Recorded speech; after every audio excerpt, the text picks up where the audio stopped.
Good morning students. आज का हमारा टॉपिक है एप्लीकेशंस ऑफ सेट्स के बारे में। This is the most important topic in this chapter और नॉर्मली एग्जामिनेशन में इस टॉपिक में से एक क्वेश्चन जरूर इंक्लूड किया जाता है, तो आप इस वीडियो को पूरा देखिए इस टॉपिक को अच्छे से समझने के लिए। हमारा आज का टॉपिक है practical applications of set operations. Sets की प्रैक्टिकल एप्लीकेशंस के बारे में हम स्टडी करेंगे इस टॉपिक में। This is the most important topic. Normally in examination one question is including from this topic. तो नॉर्मली एग्जाम्स में इस टॉपिक में से एक क्वेश्चन जरूर इंक्लूड किया जाता है। n ऑफ सेट A, किसी सेट के बाहर अगर n लगा दिया जाता है तो n का मतलब होता है number of elements in set A। तो n A का मतलब हुआ number of element in set A। Set A में कितने एलिमेंट लाई करते हैं। n B, number of element in set B। Set B में कितने एलिमेंट लाई करते हैं। n A intersection B, number of element lies in A and B both, जो दोनों में लाई करते हैं। n A union B, number of element lies in A and B और at least one of them. Union को at least one of them के नाम से भी जाना जाता है। नंबर ऑफ एलिमेंट जो कि A यूनियन B में लाई करते हैं। n A minus B, number of element lies in A only. A minus B को A ओनली के नाम से भी जाना जाता है, या फिर that is number of element lies in A but not in B। ऐसे कितने एलिमेंट हैं जो A में तो लाई करते हैं, B में लाई ना करते हों। n B minus A, number of element lies in B only, या फिर number of element lies in B but not in A। ऐसे कितने एलिमेंट हैं जो B में तो लाई कर रहे हैं, A में लाई नहीं करते। तो that is given bye n B minus A। तो आइए प्रैक्टिकल एप्लीकेशन जानते हैं। Number of element in set A। हमने वेन डायग्राम की हेल्प से इसको समझते हैं। This is a circle representing set A, complete circle. This is the circle representing set B। तो ये जो पोर्शन है, ये जो हॉरिजॉन्टल लाइंस लगी हुई हैं, ये पोर्शन रिप्रेजेंट करता है A माइनस B को। ऐसे एलिमेंट जो A में तो लाई करते हैं, B में लाई नहीं करते। ये जो डॉटेड पोर्शन आपको दिखाई दे रहा है, ये डॉटेड पोर्शन A में भी है और B में भी। ये डॉटेड पोर्शन रिप्रेजेंट करता है A इंटरसेक्शन B को। अगर मैं A माइनस B और A इंटरसेक्शन B दोनों को ऐड कर दूं तो मेरे पास पूरा सेट A बन जाता है। तो पहला फॉर्मूला है number of element in set A, it is equal to number of element in set A minus B, this portion, plus number of element in set A intersection B, this common portion. इन दोनों portions को जोड़ दिया जाए तो total set A के element आ जाएंगे। This is the first formula. Next is second formula NB। Similarly जैसे ऊपर वाला फॉर्मूला किया, सिमिलर वे में number of element in B it is equal to number of element in B minus A। ऐसे element जो B में तो लाई करते हैं, A में नहीं करते। ये जो हॉरिजॉन्टल लाइन वाला पोर्शन दिखाई दे रहा है, plus number of element in A intersection B, ये जो कॉमन डॉटेड पोर्शन है। इन दोनों पोर्शंस को ऐड कर दूंगा तो टोटल सेट B बन जाता है। तो NB is given by number of element in B minus A plus number of element in A intersection B। If A and B are finite sets and A intersection B is equal to 5, जब दो sets के बीच में कुछ भी common ना हो तो उन सेट्स का नाम होता है डिसजॉइंट सेट्स। ए और बी डिसजॉइंट हैं, ए और बी में कुछ भी कॉमन नहीं है। In that case the formula for n A union B, it is given by number of element in set A plus number of element in set B. Set A के सारे element plus set B के सारे element, it is equal to number of element in A union B. So this is the formula when A and B are disjoint sets. Next is, if A and B are finite sets, and then an A union B is given by an A minus B plus an B minus A plus an A intersection B. ये जो आपको horizontal line दिखाई दे रही हैं set A के अंदर, ये portion है ए माइनस बी का। ये जो हॉरिजॉन्टल लाइन दिखाई दे रही हैं आपको सेट बी के अंदर, ये पोर्शन है बी माइनस ए का। और ये जो कॉमन पोर्शन दिखाई दे रहा है आपको दोनों सेट के अंदर, ये पोर्शन है ए इंटरसेक्शन बी का। अगर मैं इन तीनों पोर्शंस को ऐड कर दूं तो मेरे पास टोटल यूनियन आ जाएगा। तो therefore number of element in A minus B plus number of element in B minus A plus number of element in A intersection B, इन तीनों को ऐड कर दिया तो it is completely equal to N A union B. तो N A union B में कितने element हैं वो इवेल्युएट हो जाएंगे। Next is, if A and B are finite sets then N A union B का second formula, it is given by number of element in A. जब मैंने ए के एलिमेंट लिए तो ये वाला पोर्शन आ गया सारा, और ये डॉटेड पोर्शन भी आ गया क्योंकि डॉटेड पोर्शन ए में लाई करता है, plus number of element in B. जब मैंने बी सेट के एलिमेंट लिए तो ये हॉरिजॉन्टल पोर्शन आ गया और साथ में डॉटेड पोर्शन भी आ गया क्योंकि डॉटेड पोर्शन बी सेट में भी लाई करता है। तो N A plus N B, dotted portion दो बार ऐड हो गया। एक बार जब मैंने एन ए लिया तब डॉटेड पोर्शन आ गया, एक बार जब मैंने एन बी लिया तब भी डॉटेड पोर्शन आ गया। यूनियन में मुझे डॉटेड पोर्शन को एक बार लेना है क्योंकि मुझे ये पोर्शन एक बार लेना है, ये भी पोर्शन एक बार और ये भी एक बार। तो डॉटेड पोर्शन दो बार ऐड हो चुका तो एक बार सब्ट्रैक्ट कर देंगे, तो minus N A intersection B. तो नया फॉर्मूला बना हमारे पास N A union B, it is equal to N A plus N B minus N A intersection B. तो इन तीनों पोर्शंस को मिलाकर यूनियन ऑफ सेट बन जाएगा कि यूनियन में कितने एलिमेंट हैं। Next is number of element in A complement union B complement. सबसे पहले हम इस पर डी मॉर्गन्स लॉ अप्लाई करेंगे। डी मॉर्गन्स लॉ क्या कहता है, A complement union B complement, it is equal to A intersection B complete complement. Union convert हो जाता है इंटरसेक्शन में और कॉम्प्लीमेंट जो है बाहर ब्रैकेट के आ जाता है। तो जब हमें किसी सेट के कॉम्प्लीमेंट में एलिमेंट फाइंड करने हैं तो हम क्या करते हैं, यूनिवर्सल सेट के एलिमेंट में से इस सेट के एलिमेंट को घटा देंगे।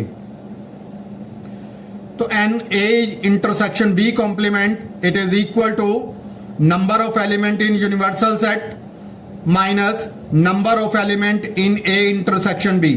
ए इंटरसेक्शन बी के एलिमेंट घटा देंगे यूनिवर्सल सेट में से, तो बाकी जो एलिमेंट बचेंगे वो कॉम्प्लीमेंट के एलिमेंट्स के इक्वल होंगे। Similarly the second part is n A complement intersection B complement. De Morgan's law apply किया, इंटरसेक्शन को कन्वर्ट किया यूनियन में और कॉम्प्लीमेंट लगाया बाहर। तो number of element in A union B complement, तो इसके कॉम्प्लीमेंट के एलिमेंट निकालने हैं तो यूनिवर्सल सेट में से एन ए यूनियन बी के एलिमेंट को घटा देंगे। तो number of element in universal set minus number of element in A union B. तो हमारे पास कॉम्प्लीमेंट में कितने एलिमेंट हैं वो आ जाए। If A B and C are finite sets then number of element in A union B union C is given by the formula number of element in A, that is an A, plus number of element in B, that is an B, plus number of element in C, that is NC, minus number of element in A intersection B, minus number of element in B intersection C, minus number of element in C intersection A, plus number of element in A intersection B intersection C. तो एक Venn diagram की help से explain करते हैं. हमने 3 sets लिए. This is set A, this is set B, here this is set C. इस portion को हमने ए लेट किया. This portion is B, this is C, this is D, E and then F and G. तो हमने ये 3 sets के portion को 7 parts में डिवाइड कर दिया. अब मैं इस फॉर्मूला को प्रूव करके दिखाऊंगा why this left hand side is equal to right hand side. अगर मैं एन ए की बात करूं कि सेट ए में कितने एलिमेंट हैं, तो ये वाला पोर्शन ए में लाई करता है, दिस इज ए. ये पोर्शन ए में लाई करता है, दिस इज बी. ये पोर्शन भी ए में लाई करता है, दिस इज सी. ये पोर्शन भी ए में लाई करता है, दिस इज डी. तो number of element in A is equal to A plus B plus C plus D. तो number of element in set A हो गए A plus B plus C plus D. Similarly number of element in set B, it is B plus C plus E plus F. इन चारों को add किया तो number of element आ गए B में. Similarly number of element in C, C plus D plus F plus G. Number of element in A intersection B, it is B plus C. A intersection B में कितने element हैं? Number of element in B intersection C, B और C के intersection में कितने हैं? C plus F. Number of element in C intersection A, C और A के इंटरसेक्शन में कितने हैं? C plus D. And number of element in A intersection B intersection C, ऐसा पोर्शन जो तीनों सेट के अंदर हो, सेट्स ए में भी, सेट बी में भी और सेट सी में भी. तो ये वाला जो पोर्शन है ये सेट ए के अंदर है, ये पोर्शन सेट बी के अंदर है, ये पोर्शन सेट सी के अंदर है. तो ये सी जो है ये पोर्शन तीनों सेट के अंदर लाई करता है. This is common in all the 3 sets. So this is representing number of element in A intersection B intersection C, it is C. तो मैंने राइट हैंड साइड ली, n A plus N B plus n C minus N A intersection B minus n B intersection C minus n C intersection A plus n A intersection B intersection C. N A की value रखी ए plus B plus C plus D. N B की value रखी B plus C plus E plus F. N C की value रखी C plus D plus F plus G. N A intersection B की value रखी minus B minus C, क्योंकि बाहर minus का sign है. एंड बी इंटरसेक्शन सी की value रखे minus C minus F. And C intersection A की value रखे minus C minus D. And A intersection B intersection C की वैल्यू रखे दिस इज प्लस सी. अब हम जो जो टर्म्स कैंसिल हो सकती हैं कैंसिल करेंगे. This is minus B plus B, minus C plus C, once again minus C plus C. This is minus F plus F, this is minus C plus C. तो बाकी के जो element बचे this is a के बाद जो जो element बचे उनको लेंगे plus B plus E plus D plus F plus G. This is minus D can be cancelled and plus C. तो ये जो रिमेनिंग एलिमेंट बचे उन रिमेनिंग एलिमेंट्स को लिख लिया. Remaining elements are A plus B plus C plus D plus E plus F plus G. A plus B plus C plus D plus E plus F plus G. तो ये 7 के 7 portion add हो रहे हैं और ये पूरा portion किसको रिप्रेजेंट करता है? यूनियन को. तो this is equal to N A union B union C. तो ये 7 पार्ट्स का जो सम है ये रिप्रेजेंट करता है number of element in A union B union C. Hence it is proved. Next we are taking the example. If X and Y are the 2 sets such that x union y has 50 elements, x has 28 elements and y has 32 elements. How many elements does x intersection y have? Number of element in x union y is 50. Number of element in x is 28. Number of element in y is 32. Number of element in x intersection y we have to find. It is unknown. तो formula use किया, number of element in x union y, it is equal to number of element in x plus number of element in y minus number of element in x intersection y. Values put करेंगे, n x की value है 28, n y की value है 32, n x union y की value है 50. तो this is 28 plus 32, it is 60 minus N X intersection Y. Negative term को इधर ले गए, पॉजिटिव होगी, 50 को इधर लेकर आएंगे. तो number of element in X intersection Y, this is 60 minus 50, it is equal to 10. So number of element in X intersection Y is equal to 10. In a school there are 20 teachers who teach mathematics और physics. Of these, 12 teach mathematics and 4 teach both physics and mathematics. How many teach physics? हमें ये बताया गया कि एक school में 20 teachers हैं, वो या तो फिजिक्स पढ़ा सकते हैं या मैथमेटिक्स पढ़ा सकते हैं. इसका मतलब है NA यूनियन B इज 20. फिर ये बताया गया 12 टीचर्स हैं जो मैथमेटिक्स टीच कर सकते हैं, NA इज 12. 4 टीचर्स हैं जो मैथमेटिक्स एंड फिजिक्स दोनों टीच कर सकते हैं, तो NA इंटरसेक्शन B इज 4. तो we have to find the value of NB. कितने ऐसे टीचर्स हैं जो फिजिक्स पढ़ाते हैं? तो हमने सबसे पहले लेट किया NA, number of teachers who teach mathematics, they are 12. NB, number of teachers who teach physics, we have to find. NA intersection B, number of teachers who teach mathematics and physics, that is NA union B, it is the number of teachers who teach mathematics or physics. NA intersection B, number of teachers who teach both mathematics and physics, it is given 4. Formula apply करेंगे NA union B का, number of element in A union B, it is given by NA plus NB minus NA intersection B.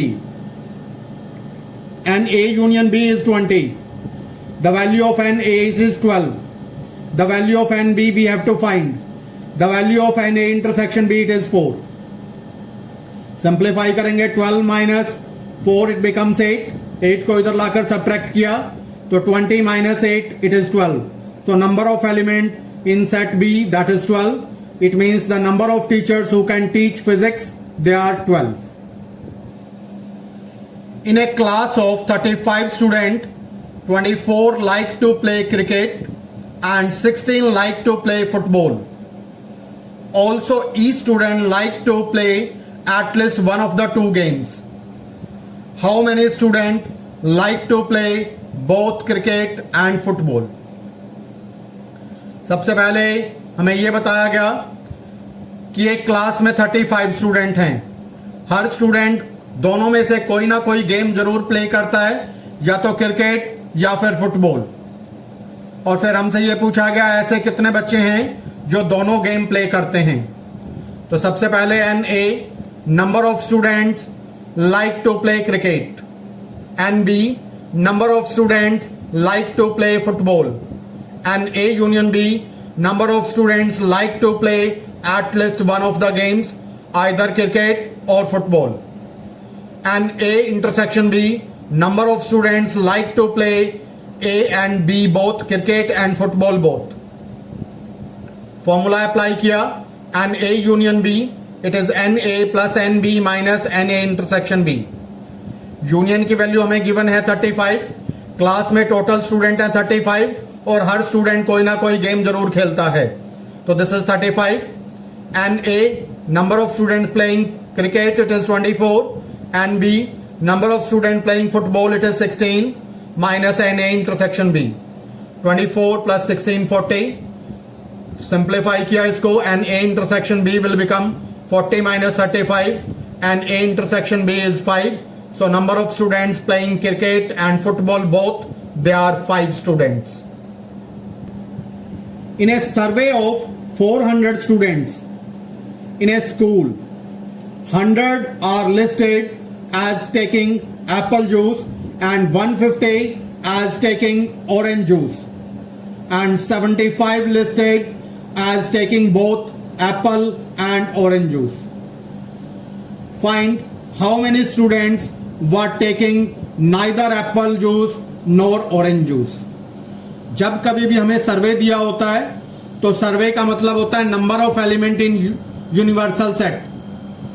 तो number of element in universal set it is 400. And A number of students taking apple juice, and B number of students taking orange juice, and A intersection B number of students taking apple as well as orange juice, and A union B number of students taking at least one of the juice. तो N A union B it is N A plus N B minus N A intersection B, and A union B की value निकाली N A 100 and B it is 150 and A intersection B it is 75 given.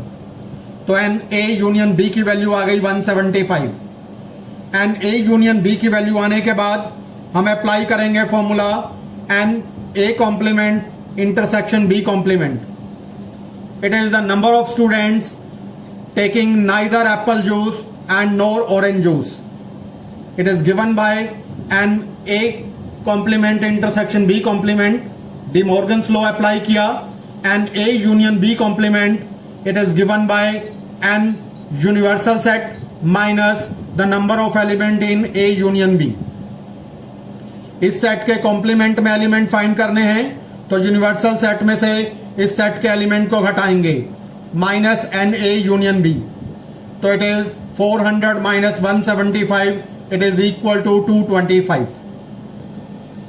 There are 200 individuals with a skin disorder.